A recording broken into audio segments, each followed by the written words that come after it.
მშობლებიც იზრდებიან ბავშვებთან ერთად.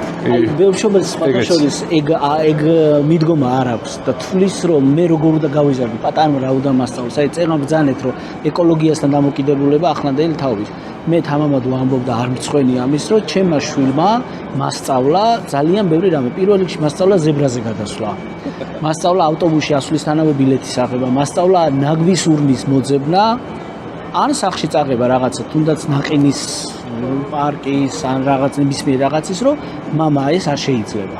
ნუ ვაღიარებ რომ არ ვიყავი კარგი მოქალაქე, ნენემ ძალიან ბევრი რაღაც მასწავლა და რატო არ შეიძლება რომ მასწავლოს მეორე შვილმაც, რატო არ გვინდა მშობლებს ვაღიაროთ რომ შვილები ბევრ რამეს მასწავლონ.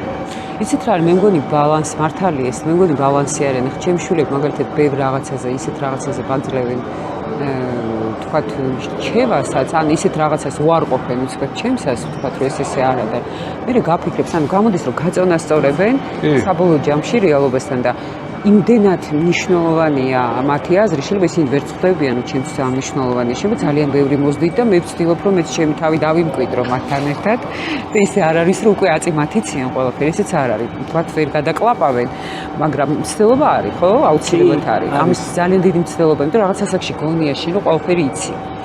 შენც ამავდროულად იზრდები და შენც უნდა თქვა რომ ისი ამან კი იცის, მაგრამ მოიცა მეც ხო გზადაგზა ვისწავლე.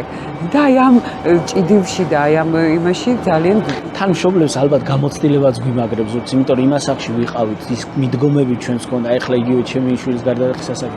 მეც ჰქონდა ზუსტად ისეთ რაღაცებზე განერვიულება, რაზეც ის ნერვიულობს.